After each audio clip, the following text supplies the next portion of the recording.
Hi, இப்போ நம்ம என்ன பார்க்குறோம்னா டெட்டு மேக்ஸ் பார்க்க போகிறோம். லாஸ்ட் இயர் கேட்ட கொஸ்டின் இது x plus y plus z equal to என்னன்னு கேட்டிருக்கிறாங்க. ஒரு பிக்சர் கொடுத்துருக்குறாங்க, என்ன முக்கோணவியல் சாப்டரில் உள்ளது. இது எக்ஸு ஒய் இசட்டு இந்த மூணு வேலையை ஆட் பண்ணும்போது உனக்கு என்ன டிகிரி வரும்னு சொல்லி கேட்டிருக்கிறாங்க. இப்போ நம்ம வந்து முக்கோணவியல் இந்த பிக்சர் இந்த மாதிரி கொடுத்துட்டாங்க அப்படின்னாலே உனக்கு ஃபஸ்ட்டு ஞாபகம் வர வேண்டியது ஒரு நேர்கோட்டில் அமைந்த கோணங்களின் கூடுதல் 180 டிகிரி. அதே மாதிரி முக்கோணத்தின் 3 கோணங்களை ஆட் பண்ணும்போது 180 டிகிரி வரணும்னு சொல்லியிருக்கிறாங்க. இது உங்களுக்கு தியரம். ஓகேவா?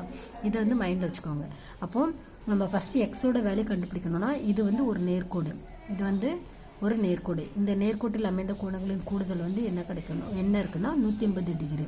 அப்போ ஒரு ஆங்கிள் கொடுத்துட்டாங்க, இன்னொரு ஆங்கிள் நீங்கள் கண்டுபிடிக்கணும். அப்போ எப்படி எழுதுக்கோங்க, இந்த x plus 90 degree equal to 180 degree. இது ஒரு நேர்கோடு. இப்போ இதுலேருந்து எக்ஸோட வேல்யூ கண்டுபிடிக்கலாமா? இந்த ப்ளஸ் 90 ஈக்குவலுக்கு அந்த சைடு போகும்போது மைனஸ் 90 மாறும். அப்போ இதுலேருந்து 180லேருந்து 90 மைனஸ் பண்ணோம்னா 90 டிகிரி. அப்போ எக்ஸோட வேல்யூ 90 டிகிரின்னு கண்டுபிடிச்சிட்டோம். ஓகேவா? நெக்ஸ்ட்டு இப்போ இசட்டோட வேல்யூ கண்டுபிடிக்கிறோம். இது ஒரு நேர்கோடு. இது ஒரு நேர்கோடு. அப்போ நேர்கோட்டில் அமைந்த கோணங்களின் கூடுதல் 180 டிகிரி. அப்போது இசட் ப்ளஸ் இசட் இந்த ஆங்கிளையும் ஆட் பண்ணோம். Z plus 30 degree equal to 180 degree. அப்போ இதுலேருந்து இசட்டோட வேல்யூ கண்டுபிடிச்சிடலாமா? அப்போ ப்ளஸ் 30 ஈக்குவலுக்கு அந்த சைடு போகும்போது மைனஸ் 30 வரும். இப்போ 180லேருந்து 30 செப்பரேட் பண்ணோம்னா 150.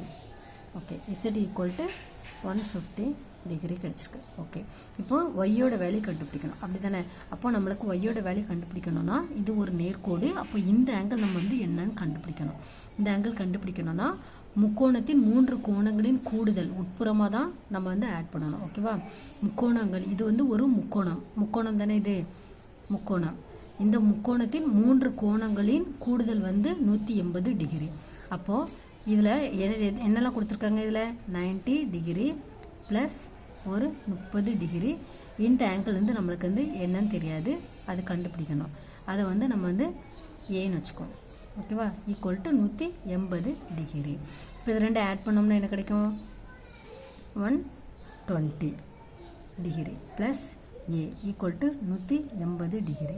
இப்போ இதில் ஏவோட வேல்யூ கண்டுபிடிக்கணும். அப்போ 120 ஈக்குவலுக்கு அந்த சைடு போகும்போது மைனஸ் 120 மாறும். இப்போ 180லேருந்து 120 இதை செப்பரேட் பண்ணும்போது 60. அப்போ ஏவோட வேல்யூ உனக்கு கிடச்சிச்சு. ஓகேவா? அப்போ இந்த ஆங்கிள் 16 நம்ம கண்டுபிடிச்சிட்டோம். ஓகேவா? அப்போ 60. அப்போ இது நேர்கோட்டில் அமைந்த கோணங்களின் கூடுதல் 180 டிகிரியா? அப்போ என்ன வரும் இதில்? 60. இது 60 கண்டுபிடிச்சிருக்கோம். Plus y equal to 180. இப்போ ஒய் இந்த பக்கம் வச்சுட்டு ஒய் தான் நமக்கு தேவை. அப்போ 60 அந்த பக்கம் போச்சுதுன்னா 180 மைனஸ் 60 செப்பரேட் பண்ணோம்னா என்ன கிடைக்கும்? இதில் 120. அப்போது ஒய்யோட வேல்யூ என்ன கிடச்சிருக்கு? 120. இப்போ நம்மளுக்கு என்ன சம்மில் கேட்டிருக்கிறாங்க? X plus y plus z equal to என்னன்னு கேட்டிருக்காங்க. அப்போ எக்ஸ் என்ன கண்டுபிடிச்சிருக்கோம்? 90. X 90 plus y 120 degree plus z என்ன கண்டுபிடிச்சிருக்கோம்? 150 ஈக்குவல் டு இது எல்லாத்தையும் ஆட் பண்ணும்போது உனக்கு 360. அப்போது x plus y z equal to என்ன வரும்? 360 டிகிரி. இதுதான் ஆன்சர்.